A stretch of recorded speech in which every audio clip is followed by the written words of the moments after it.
मिलन, हाँ या ना? हमारा और आपका क्या हो रहा है? मिलन। इस मिलन में माध्यम क्या बना? हम और आप किसके माध्यम से मिले? भागवत जी के माध्यम से। जैसे हमारा और आपका मिलन हुआ और मिलन का माध्यम भागवत है, उसी प्रकार भक्त और भगवान का जो मिलन हुआ, उस मिलन का माध्यम रास है। यह रास माध्यम था जीवात्मा और परमात्मा के मिलन का।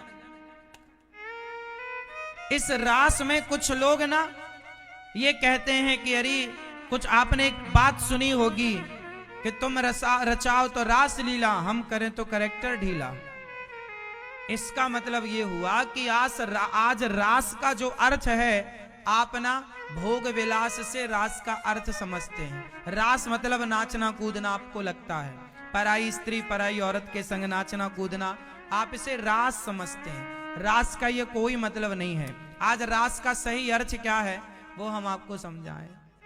मैया, ओ मेरी माँ, कहां जा रही हो? टाटा। जा रही हो मेरी माँ? गुस्सा हो गई क्या? जाओ जल्दी आना। टाटा।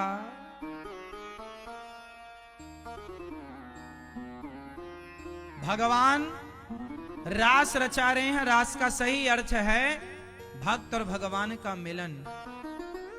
अच्छा ये बताओ कि रास में कौन कौन आया था? आप बताओ, आप बताओ मैया, रास में कौन कौन आया था? गोपियां आई थी, और कौन आया? शंकर जी आए। बस यही पूछना था हमें आपसे। रास में गोपियां आई और जोर से शंकर जी आए। कौन आए? शंकर जी आए। और शंकर जी कौन है? जिन्होंने अपनी तीसरी आंख से कामदेव को जलाकर भस्म कर दिया। तो जो शंकर जी कामदेव को जलाकर भस्म करते हो, वो शंकर जी गोपी बनकर रास में आए और कृष्ण उनके संग भी रास रचाए। तो क्या ये भोग विलास की लीला थी क्या? शंकर जी तो कामदेव को जला चुके हैं, तो फिर उन्हें काम से मतलब क्या? तो ये जो लीला थी ये भोग विलास की नहीं, ये तो मिलन था। गोपी मतलब क्या है? शंकर जी गोपी बनकर क्यों आए? क्योंकि गोपी मतलब स्त्री नहीं, गोपी मतलब गोपियों की तरह प्रेम, गोपियों की तरह भाव। गोपी भाव, जैसे भरत जैसा भाव,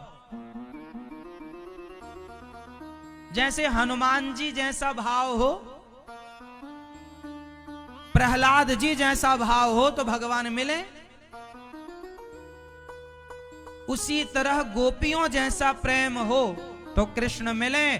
तो कृष्ण के पास शंकर जी आए गोपी बनकर, तो गोपी का केवल ड्रेसअप नहीं था, गोपी की तरह भाव था। नेत्रों में आंसू भर कर आए कि आज मेरा सौभाग्य कि आज प्रभु हमें स्वीकार करेंगे। तो ये मिलन था, इसमें कोई भोग विलास की कोई बात ही नहीं थी।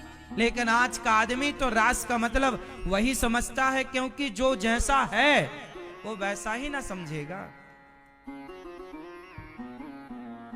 हम इंसान भी इतने गिर चुके हैं कि भगवान को भी हम नहीं छोड़ते, कुछ भी कहते हैं।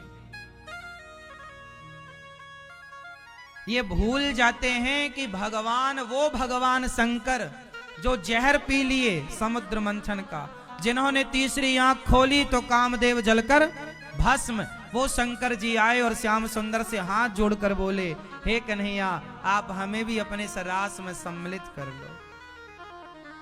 तो ये रास कोई विषय वासना की लीला है? ये तो मिलन था।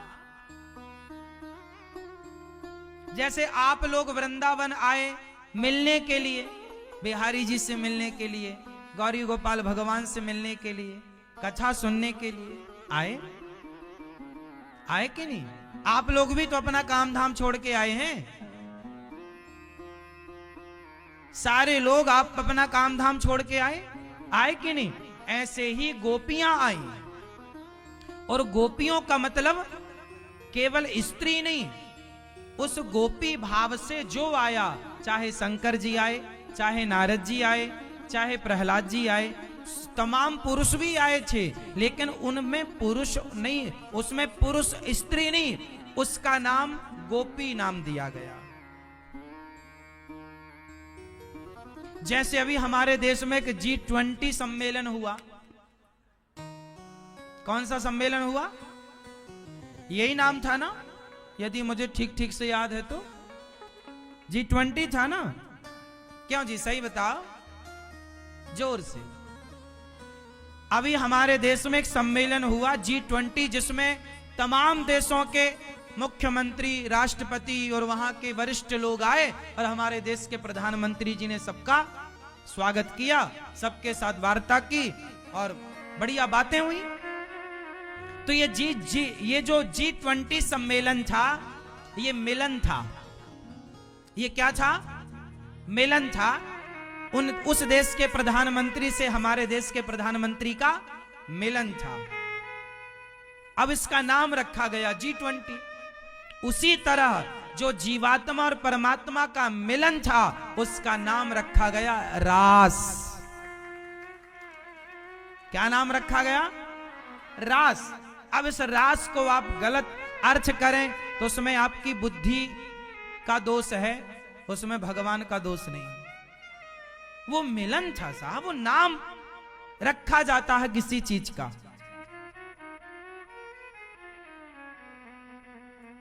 है ना? तो भगवान आज गोपियों से मिल रहे हैं, शंकर जी से मिल रहे हैं, लेकिन मिल रहे हैं सबको किस भाव से? एक ही पुरुष रहेगा आज। आज पुरुष कितने रहेंगे? एक, जिनका नाम है श्री कृष्ण। और जितनी रहेंगी, चाहे शंकर जी रहें, नारद जी रहें, सारे लोग गोपी में रहेंगे। गोपी भाव, गोपी का ड्रेसअप। जितने बच्चे हैं सारे यूनिफॉर्म पे रहेंगे। स्कूल आओगे तो नियम है इस यूनिफॉर्म पे आना पड़ेगा। उसी तरह आज रास में आए हो तो सब गोपी बनकर आओ। गोपी मतलब गोपी कचरा। गोपी में कितने अक्षर हैं? बोलो कितने? गोपी। तो गो मतलब, गौ मतलब, गो मतलब इंद्रियां। गो मतलब, गो मतलब इंद्रियां होती हैं। और पी मतलब पी लेना। जो अपनी इंद्रियों की वासना को पी चुकी हैं, जो अपने अंदर की इच्छाओं को समाप्त कर चुकी हैं, वो गोपी हैं। जिनके अंदर केवल एक इच्छा है, केवल कृष्ण को पाने की, बाकी सारी इच्छाएं समाप्त हो गई, वो गोपी हैं। जैसे होता है अंगूर। बोलो क्या होता है? अंगूर। और अंगूर को जब सुखा दिया जाए तो बन जाती है किशमिश। अंगूर में होता है पानी, और जब पानी सूख गया तो क्या बन गई? अच्छा ये बताओ, अंगूर की उम्र ज्यादा है कि किशमिश की उम्र ज्यादा है? अंगूर की कीमत ज्यादा है या किशमिश की? हाँ, अंगूर में पानी है, इसलिए अंगूर की कीमत कम है। अंगूर की उम्र भी कम है, लेकिन सूख जाने के बाद उसकी उम्र भी बढ़ गई और उसकी कीमत भी बढ़ गई। ऐसे गोपियां अपने भीतर का पानी सुखा चुकी थी। अंगूर का पानी सूख गया। पानी मतलब वासना।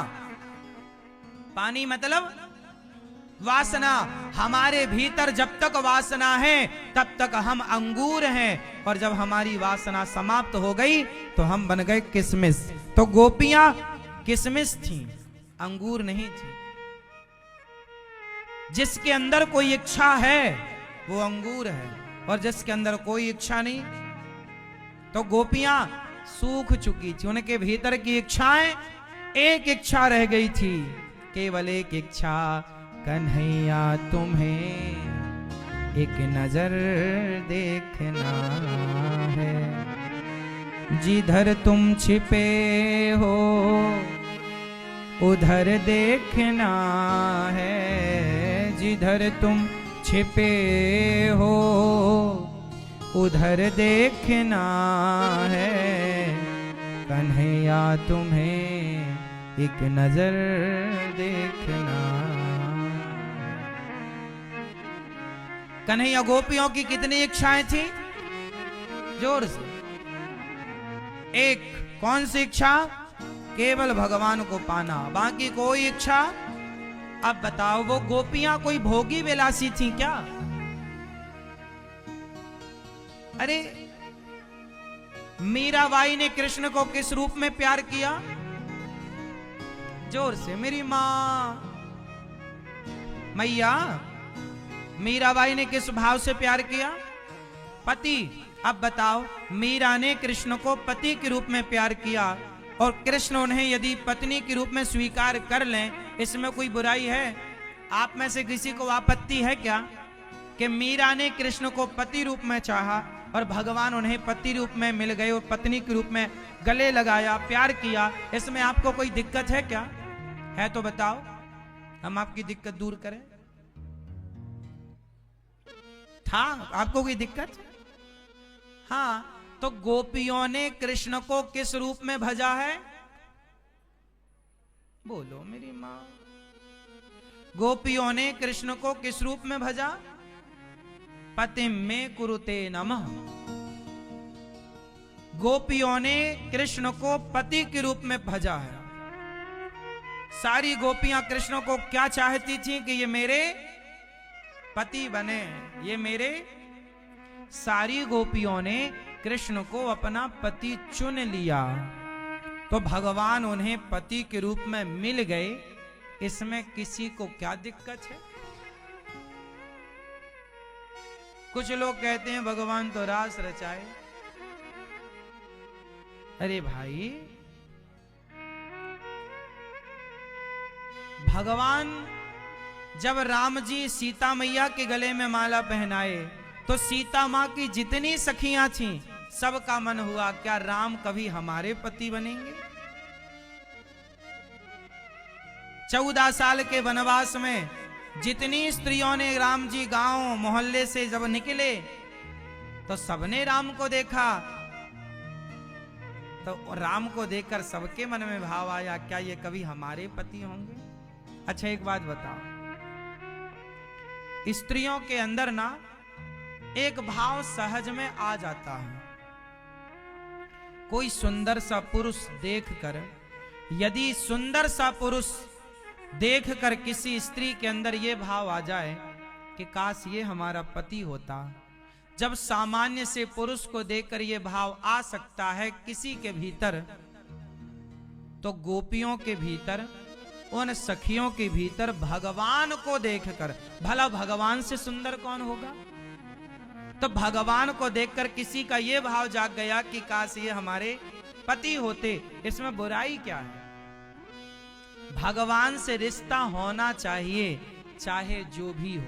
त्वमेव माता च पिता त्वमेव, त्वमेव बंधु च सखा त्वमेव, त्वमेव विद्या द्रविड़म त्वमेव, और त्वमेव सर्वम। सर्वम मतलब सब कुछ। त्वमेव सर्वम मम देव देव। भगवान से रिश्ता हो, चाहे पिता का हो, चाहे माँ का हो, चाहे भाई का हो, चाहे बहन का हो, चाहे पति का हो। कहाँ जा रहे हो तुम? चाहे पति का हो, बस रिश्ता होना चाहिए। भगवान से क्या होना चाहिए? यशोदा ने पुत्र माना, द्रौपदी ने भाई माना, राधा ने पति माना, रुक्मणी अम्बा ने पति माना, सुभद्रा ने भाई माना, देवकी ने पुत्र माना। अब बताओ, भगवान तो भगवान है, लेकिन उनसे रिश्ते रखने वाले अनेक।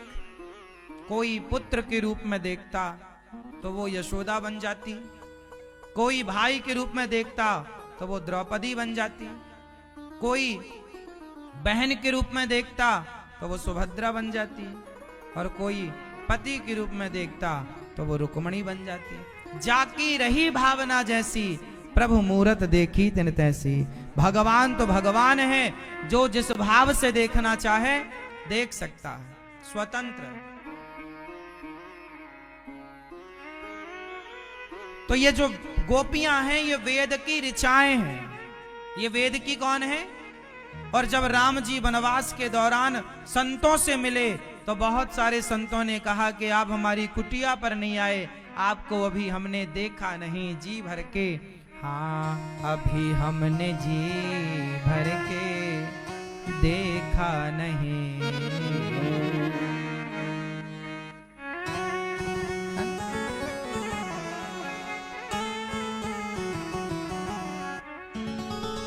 अभी हमने आपको,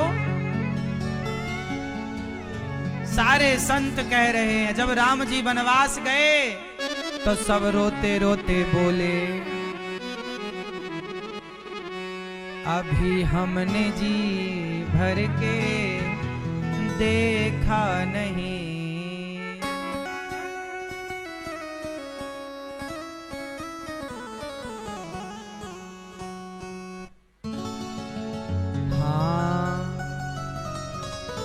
जरा देर ठहरो राम,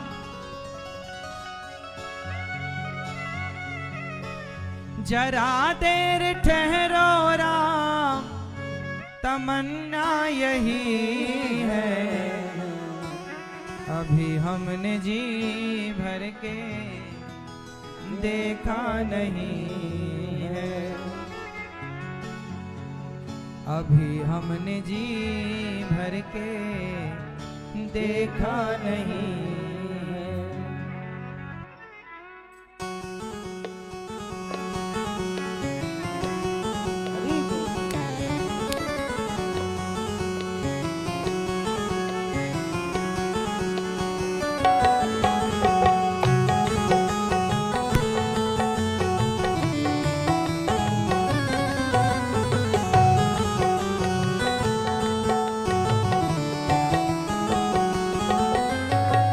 जरा देर ठहरो राम, जरा देर ठहरो राम, जरा देर ठहरो राम, जरा देर ठहरो राम, तमन्ना यही है, अभी हमने जी भर के देखा नहीं है। हाँ, अभी हमने जी भर के देखा नहीं है।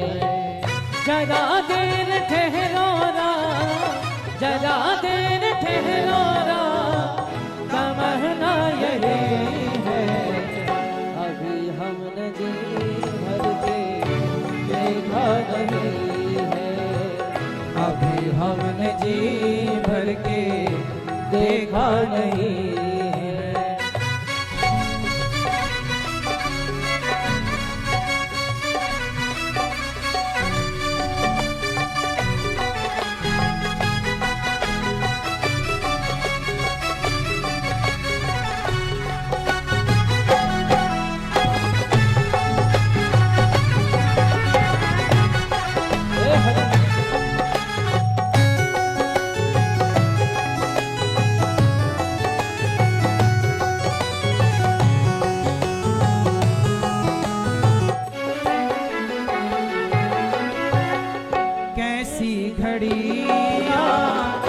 जीवन की आई, कैसी घड़ियाँ जीवन की आई, अपने ही प्राणों की करते विदाई, अपने ही प्राणों की करते विदाई।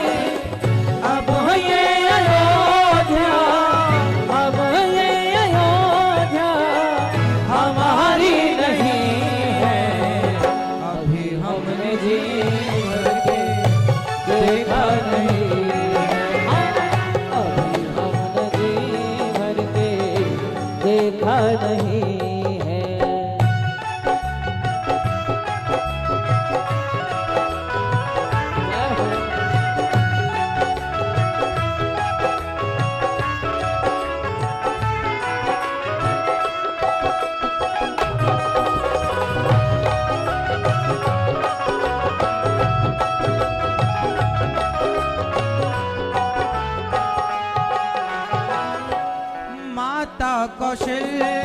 की आंखों के तारे, माता कौशल्या की आंखों के तारे, दशरथ जी के हो राज दुलारे, दशरथ जी के हो राज दुलारे। कभी ये अयोध्या, कभी ये अयोध्या को भुलाना नहीं है। अभी हमने जी भर के देखा नहीं है, अभी हमने जी भर के देखा नहीं है।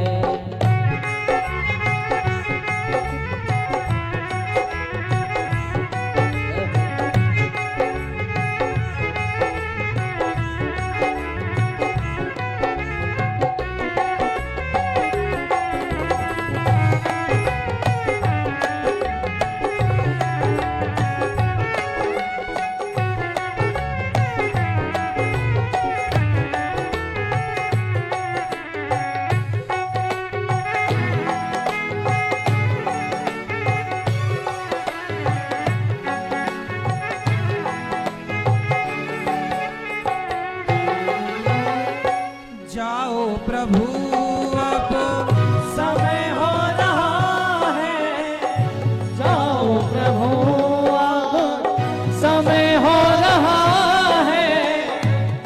जब राम जी जाने लगे और जब बहुत रोकने पर भी नहीं रुके, अब तब कहा कि अच्छा ठीक है जाओ,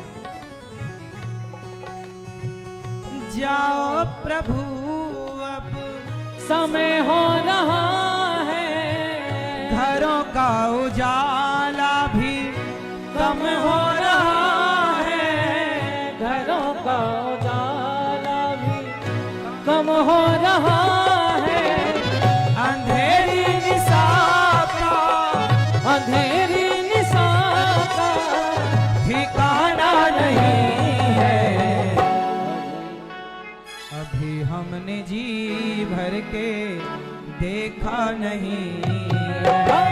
अभी हमने जी भर के देखा नहीं है, अभी हमने जी भर के देखा नहीं है, अभी हमने जी भर के देखा नहीं है। जरा देर ठहरो रा, जरा देर ठहरो रा, तमन्ना यही है, अभी हमने जी भर के देखा नहीं है। हाँ, अभी हमने जी भर के देखा नहीं है। हाँ, अभी हमने जी भर के देखा नहीं है, अभी हमने जी भर के देखा नहीं है।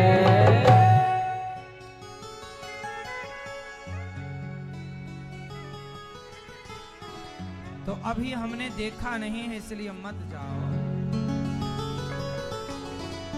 सारी गोपियां जो बनकर आई हैं इस जन्म में द्वापर में, ये सब राम जी जिन जिन ने राम को पति के भाव से देखा, जिन ने भगवान को देखकर ये भाव रखा कि क्या ये हमारे पति बनेंगे। राम ने त्रेता में कहा इस जन्म में नहीं, पर द्वापर में आकर तुम सबकी इच्छा पूरी करूंगा। वो सब लोग गोपी बनकर आई और भगवान सबके संग रास रचाकर सबकी अभिलाषा, सबकी इच्छा पूरी कर रहे। तो रास रचाना भगवान ने जो किया, रास की लीला, ये किनके लिए है? ये कौन है गोपियां? गोपियां कौन है? ये कौन है मैया गोपियां? जरा बताओ, आप बताओ गोपियां कौन है?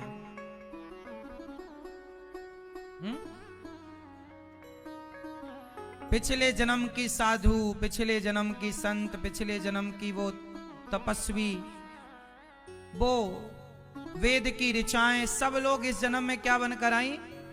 गोपी। और भगवान ने सबके संग रास रचाकर सबके मन की इच्छा पूरी की। तो बताओ रास रचाना सही है या गलत है? बताओ रास का मतलब क्या होता है? रास मतलब जोर से आप बताओ। रास मतलब भैया किसका मिलन? रास का मतलब क्या हुआ? सब लोग बताओ। मैया, ओ मेरी माँ, बैठो मेरी माँ। मैया जा रही हो, झोले में भर ली कथा आप, एक झोला कथा सुन ली मैया। मैया जा रही हो, गुस्सा हो गई क्या मेरी माँ? टाटा। अच्छा ये बताओ, रास मतलब क्या होता है? किसका मिलन हुआ? जीवात्मा और परमात्मा का मिलन ही रास है। रास का मतलब क्या हुआ? भक्त और भगवान का। जोर से, रास मतलब। तो आज के बाद कोई रास पर आपसे कोई प्रश्न करेगा तो आप उसे समझा पाओगे कि नहीं? हमने वो सब बता दिया जो आप समझा पाओ और पक्ष रख पाओ। तो रास का सही मतलब क्या हुआ? मिलन। किसका मिलन? भक्त और गोपियां कौन है? भक्त। और कृष्ण कौन है? तो भक्त और भगवान के मिलन का क्या नाम है? रास। भगवान गोपियों से बोले अपने घर जाओ, पति की सेवा करना चाहिए। अब यहां भगवान का थोड़ा सा प्रवचन हुआ, भगवान ने उपदेश किया। आप कहो तो सुनाए। भगवान ने एक नारी का धर्म बताया कि एक स्त्री का धर्म क्या होता है। मैया, ओ पंचायती मैया, सुन लो मेरी माँ, और थोड़ा पंचायत कर लो। नहीं? चलो बताओ, स्त्री का धर्म क्या है?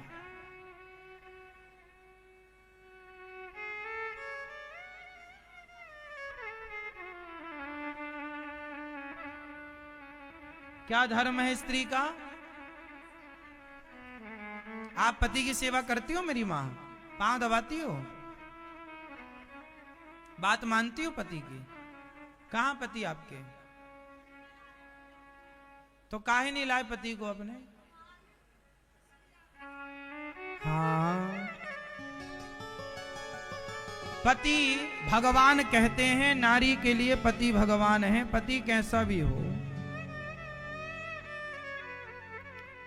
चाहे पति अंधा हो, लंगड़ा हो, बहरा हो,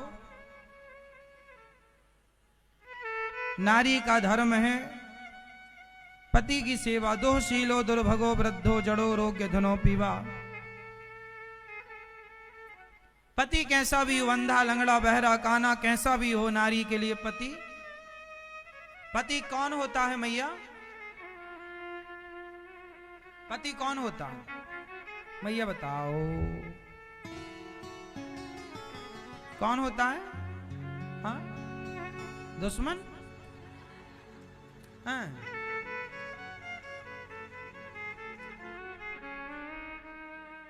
पति कौन होता है आप बताओ? मानते हो?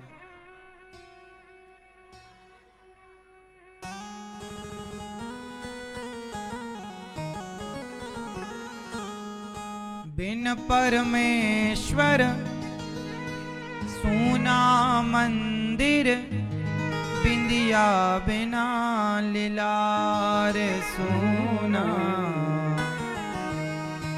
पति बिना संसार। पति के बिना संसार अधूरा है मेरी माँ। इसलिए पति भगवान की तरह रखा करो। पत्नी के लिए उसका पति कौन? भगवान है।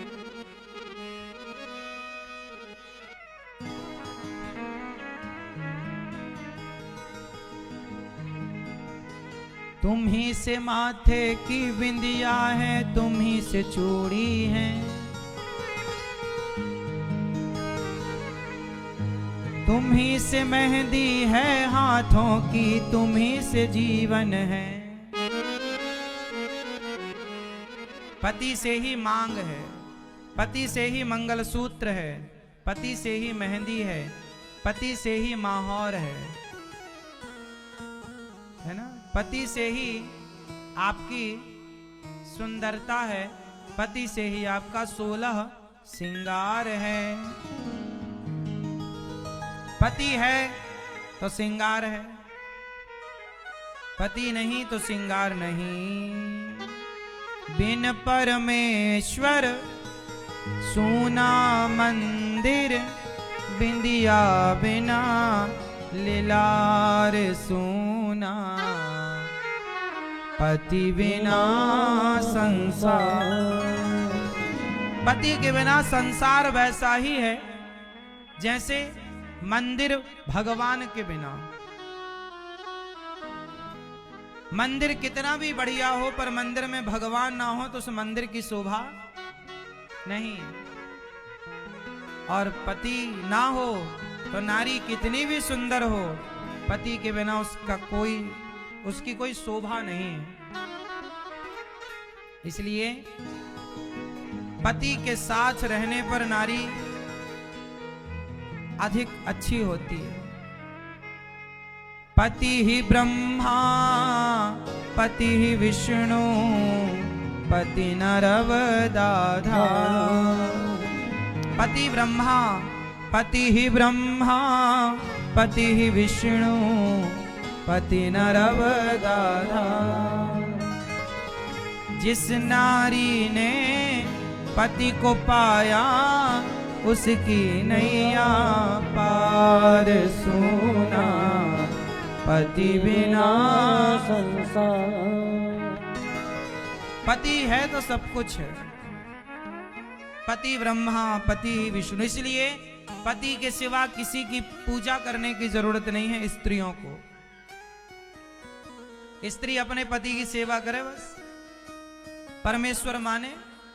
यदि पत्थर की मूर्ति से भगवान प्रकट हो सकते हैं तो पतिव्रता नारी चाहे तो पति से ही भगवान को प्रकट कर ले। माता अनसुईया ने किनकी पूजा की? ब्रह्मा विष्णु महेश तीनों आए थे परीक्षा लेने, तीनों बच्चे बन गए, तीनों को दूध पिलाया। पतिव्रता नारी तो वो है जो ब्रह्मा विष्णु को भी वश में कर लेती है। इसलिए पतिव्रता नारी सबसे श्रेष्ठ है। आपको पता है जब मेघनाथ मर गया तो मरे हुए मेघनाथ को हंसाया था किसने? मेघनाथ की पत्नी का नाम जानते हैं? क्या नाम था?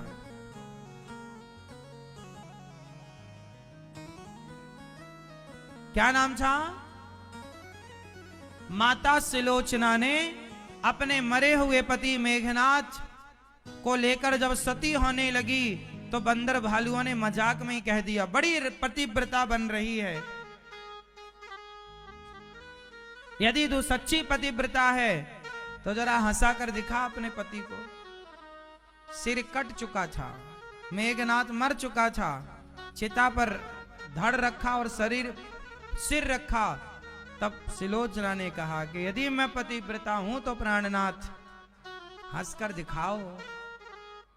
सिलोचना के कहते ही जान आ गई मेघनाथ में, हंसने लगा, कटा हुआ सिर हंसने लगा।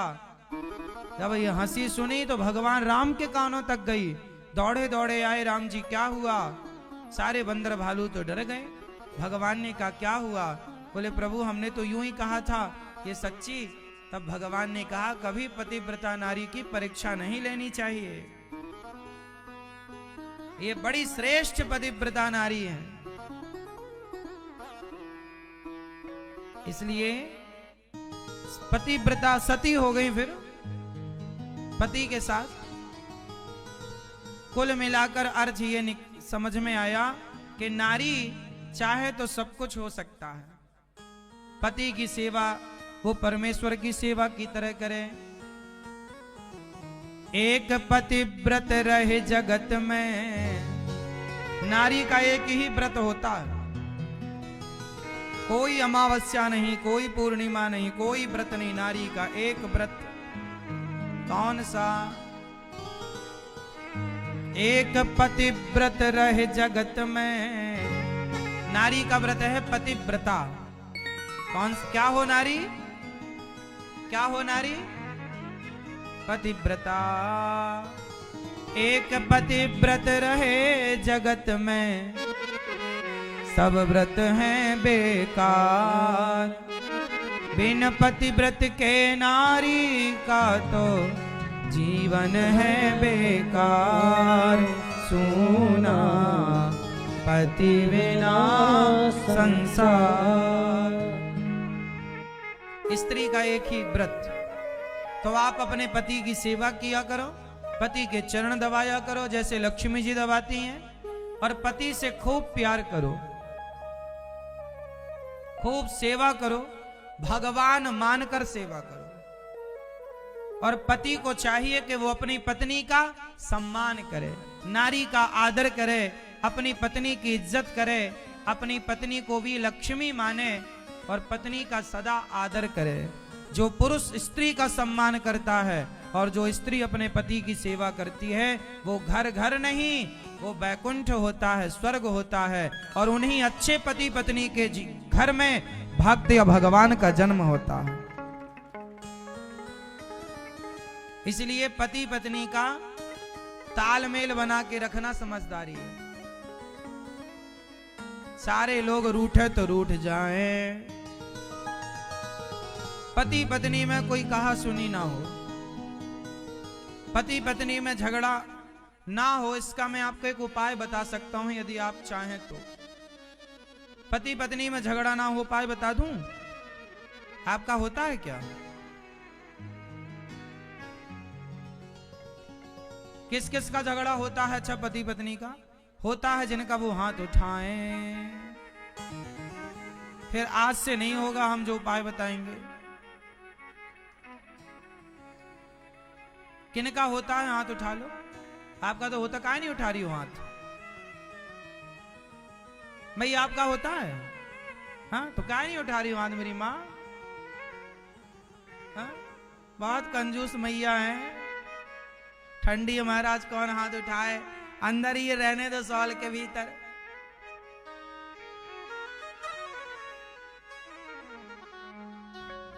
आपका भी होता है? तो आप करती हो कि वो करते हैं?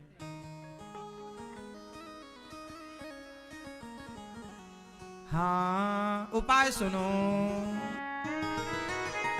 पति पत्नी का झगड़ा कभी ना हो, इसके लिए आपको क्या करना चाहिए? क्या करना चाहिए? अपना एक उंगली उठाओ, इसको सब लोग उठाओ, ऐसे करो और इसे यहां रखो।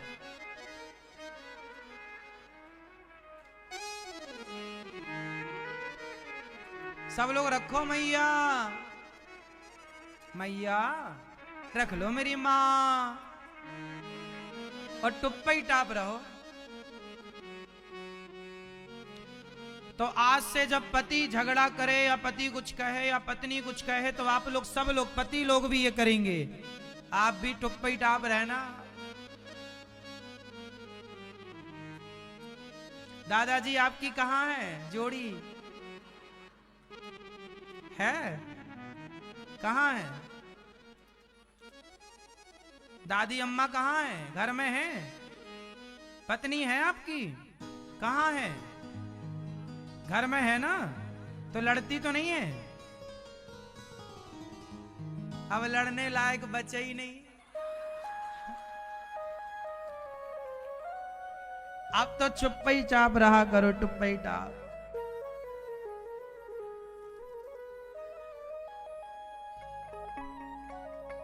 मैया आप लड़ती हो? नहीं? तो आज से कोई भी झगड़ा होगा पति की तरफ से या पत्नी की तरफ से, तो एक चाहे पत्नी चाहे पति, आप दोनों को, एक जन को, जब आप चुप रहेंगे तो झगड़ा के लिए दो लोग चाहिए ना। अकेला आदमी कब तक बोलेगा? कहीं कहीं करके चुप हो जाएगा। कुत्ता नहीं भौंकता है, और कुत्ते को दूसरा कुत्ता ना मिले भौंकने के लिए, तो वो क्या करता? भौंकता, फिर कहीं कहीं करके चुप हो जाता है। ऐसी वो कब तक भौंकेगा अकेला आदमी? आप चुप रहो। और ये फॉर्मूला पति पत्नी में नहीं, सास बहू में भी लागू होगा, भाई भाई में भी लागू होगा, सब में लागू। एक बोले आप बोलने दो, बोलते रहो, हम चुप पैचाप रहेंगे, तो चुप रहो। पति पत्नी में समझदारी बस यही हो कि आप चुप रहें, प्रति उत्तर ना दें, हर बात का जवाब देना आवश्यक नहीं होता, और हर जगह ना जीतने की कोशिश मत करो, झुकाने की कोशिश मत करो। कई बार पति बोलता है कि मैं सॉरी नहीं बोलूंगा, पत्नी बोलती है मैं सॉरी नहीं बोलूंगी, मैं क्यों झुकूं, तो वो कहता मैं क्यों झुकूं, वो कहती है मैं क्यों झुकूं। कई बार झगड़ा किस बात का है? एटीट्यूड। आजकल झगड़ा जो है वो ईगो के कारण होता है। मैं क्यों झुकूं। 100 में से 90% लोग केवल अभिमान का झगड़ा लिए बैठे हैं। मैं क्यों झुकूं, मैं तुमसे कम हूं क्या? अच्छा, गलती किसी की भी हो, पर झुक जाना सही है या गलत है? जोर से, झुक जाना सही है कि गलत है? खड़े रहना भी तो, अकड़ के खड़े रहना भी तो सही नहीं है। वो अकड़ किस काम की, जिस अकड़ के चक्कर में रिश्ते टूट जाएं। यदि झुककर रिश्ते बचाए जा सकते हैं तो समझदारी है कि झुककर के रिश्तों को बचा लिया जाए। बाल्टी जब कुएं में उतरती है तो झुकती है, बिना झुके भरती नहीं है। हाँ या ना? यदि कुएं में उतरी बाल्टी बिना झुके भरती नहीं है तो आप भी बिना झुके रिश्तों को बचा नहीं सकते। इसलिए अकड़ से रिश्ते तोड़ देना समझदारी नहीं है। झुकता कौन है? झुकता वही है जिसमें जान होती है। अकड़ तो मुर्दे की पहचान होती है। अकड़ता तो मुर्दा है, जो अकड़ा है ये चलता फिरता मुर्दा है। आप समझदार हो तो मुर्दा ना बनो, झुक जाओ।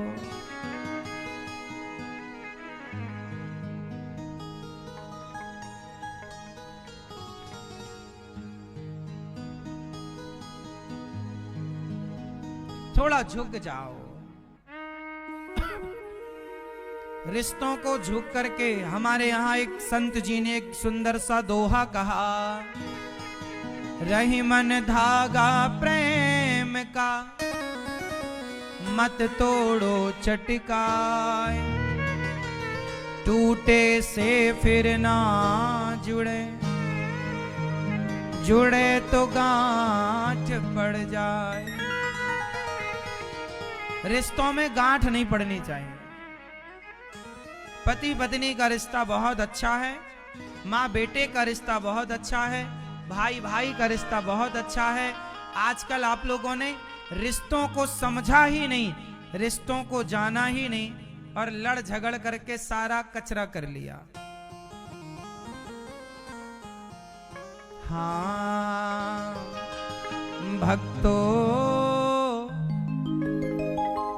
अच्छा ये बताओ, आपको अपने पति से शिकायत है कि नहीं? मैया आपको बहुत शिकायत है ना अपने पति से?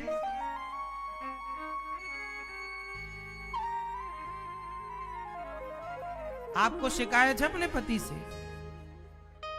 आपको शिकायत है अपनी पत्नी से? नहीं?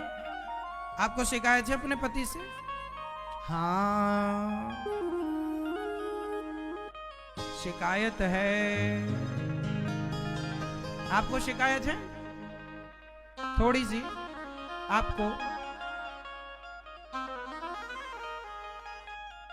आपको शिकायत है भैया अपनी पत्नी से? शादी हो गई आपकी? पत्नी से शिकायत है? दादाजी आपको शिकायत है डोकरी से? नहीं? आपको भैया नहीं? आपको शिकायत है अपनी पत्नी से? किसी को शिकायत है पत्नी से, किसी को शिकायत है पति से, किसी को शिकायत है भाई से, किसी को शिकायत है माँ से, किसी को शिकायत है बेटे से, किसी को शिकायत है भगवान से। सबको शिकायतें। हम आज आपको एक बात कह दें कि अपनी अपनी शिकायतें खत्म कर लो। क्यों? अब मुझे एक बात बताओ, माना कि आपको 1 मिनट बाद मरना है, फॉर एग्जाम्पल, माना कि आपको 1 मिनट, माना कि हमें 1 मिनट बाद मरना है, और यमराज जी आए, खड़े हो गए, चलो भैया टाइम हो गया चलो। अब यमराज जी आ गए और कह रहे हैं चलो, और यमराज जी से आपने कहा कि यमराज जी हमें 1 मिनट का जरा समय दो, और आपके पास केवल 1 मिनट समय बचा हो, तो बताइए क्या उस 1 मिनट में आप अपनी पत्नी से शिकायत करोगे? पति से जब आपके पास केवल 1 मिनट रहेगा तो क्या शिकायतें रहेंगी? बोलो। तब कोई बात, जब आपके पास केवल 60 सेकंड बचे हों, तो क्या उन 60 सेकंडों में आप अपने पति से या पत्नी से कोई शिकायत करेंगे? हाँ या ना में उत्तर दो, बस बहुत अच्छे से उत्तर दो, सोच समझ के। क्या शिकायत होंगी? हाँ या ना? कितनी भी शिकायतें किसी की हों, लेकिन जब आखिरी समय आता है ना, सारी शिकायतें समाप्त। वो समय जो बचा है अब वो अंतिम समय है। इसलिए हम कहते हैं कि अपने प्रत्येक समय को अंतिम समय मानकर जिया करो, कि अब इस मिलन के बाद दोबारा मिलन नहीं होगा। इस बार हम आपसे मिल रहे हैं, अब पता नहीं आपसे अब कब मिलना होगा। आज आप लोग वृंदावन आए, आज हम और आप ऐसे बैठे हैं, सब समय, सारे समय थोड़ी हम आपको ऐसे मिलेंगे और आप हमें ऐसे मिलेंगे। ये संसार तो होगा, ये सब कुछ होगा, पर कभी हम ही नहीं होंगे, कभी आप ही नहीं होंगे। इसलिए हर समय एक सा नहीं होता। इसलिए शिकायत खत्म कर दो और अपनी पत्नी, अपने पति, अपने भाई, अपनी माँ, हर रिश्ते को इतना बढ़िया बनाओ कि कोई शिकायत ना हो। भगवान का हर बात पर धन्यवाद हो कि हे विधाता, हमारी पत्नी जैसी पत्नी आपने हमें दी, हमारा पति जैसा हमारे पति आपने दिया। सारे रिश्ते रिश्ते भगवान बनाते हैं, हमें तो केवल निभाना होता है। तो जब ईश्वर ने बना ही दिया है तो निभाने में शिकायतें कैसी? यदि है भी तो उन शिकायतों को रखने से भी तो कोई फायदा नहीं है ना। है तो रखो, इसलिए शिकायत ना हो, ईश्वर का धन्यवाद दो और रिश्तों को बेहतर बनाओ। पति कोई ऐसी बात बोलता है जो आपको पसंद नहीं है, पत्नी कोई ऐसी बात बोलती है जो आपको पसंद नहीं है, तो कोई बात नहीं, इन बातों को इग्नोर कर दो, छोड़ दो इन बातों को और रिश्तों को मजबूत करो, बेहतर बनाओ। जो बात अच्छी लगे उसे स्वीकार कर लो, अच्छी ना लगे कोई बात नहीं।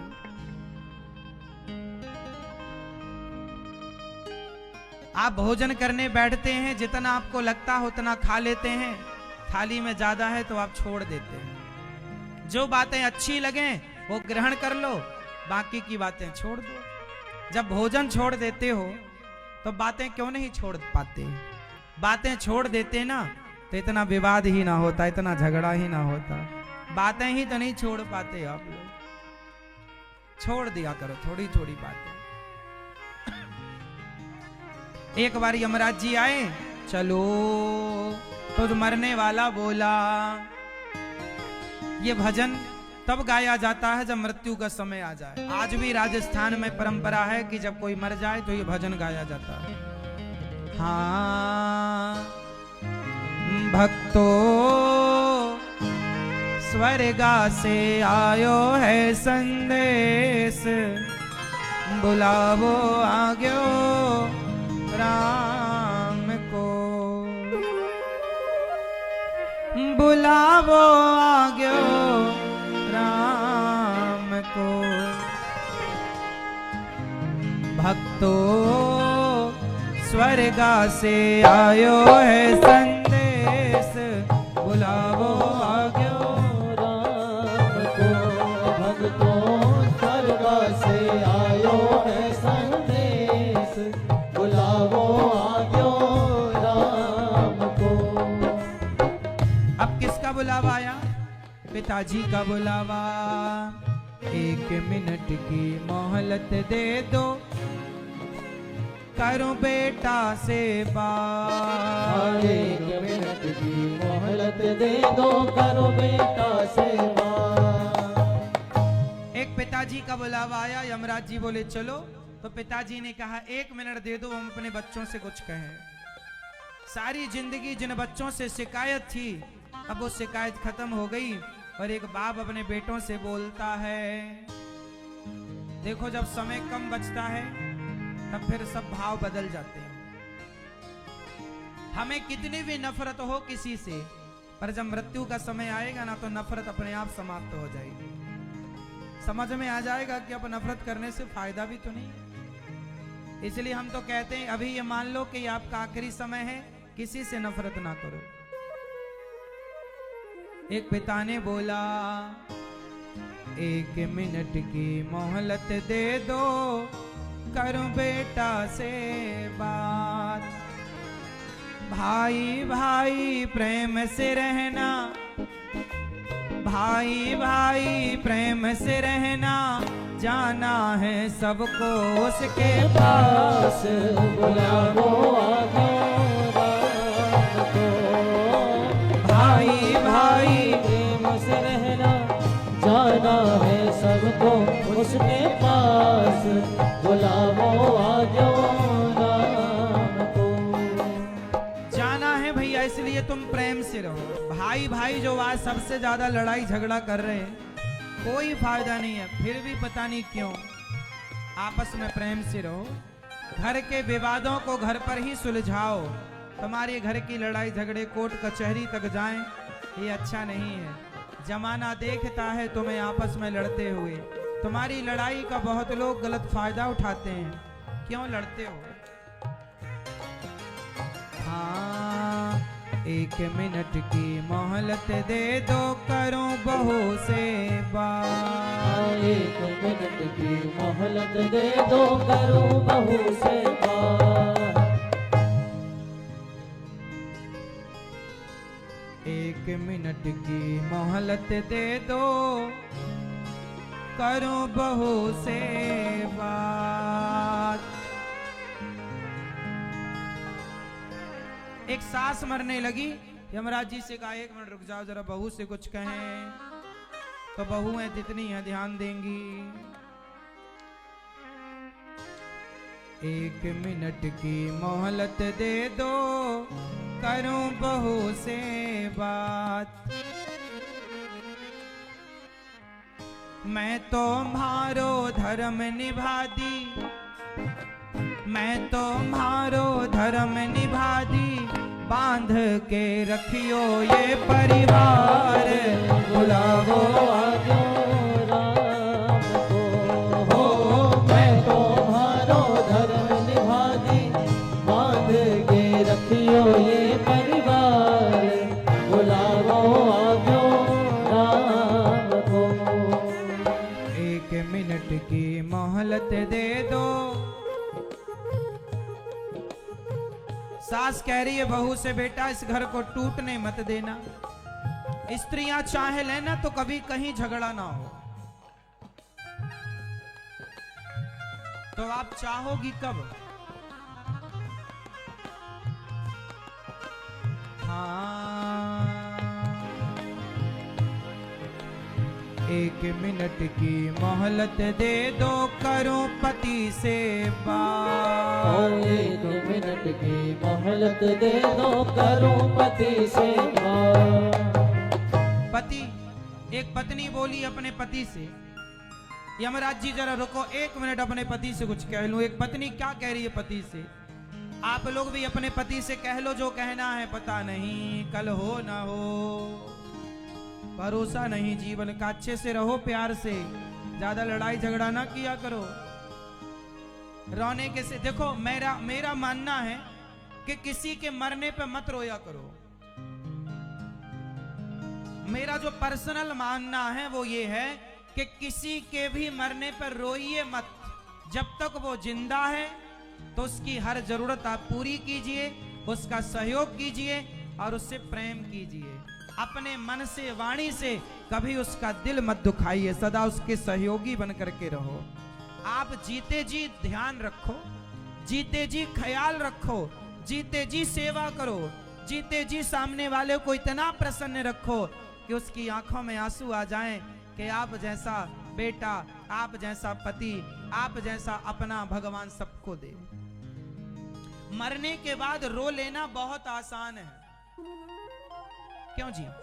मरने के बाद रोना, पत्नी मर जाए तो पति रो ले, कोई बड़ी बात नहीं, पर जब तक जिंदा थी क्या तुमने उसका सम्मान किया?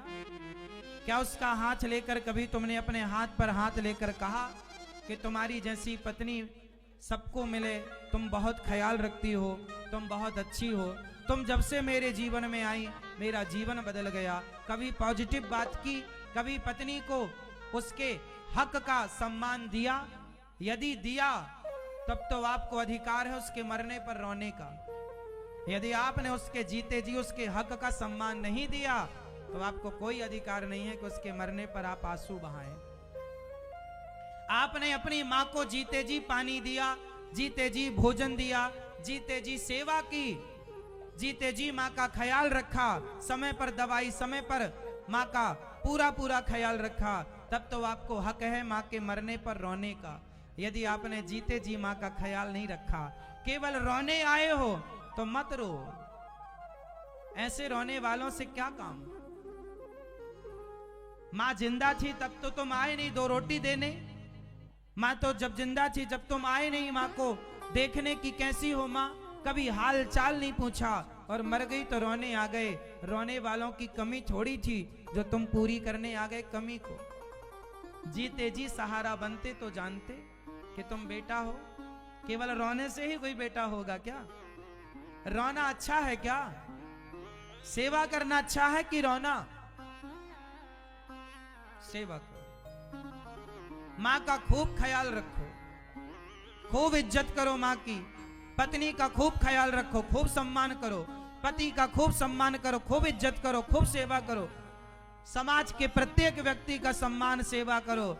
मर जाने के बाद रोने की जरूरत नहीं।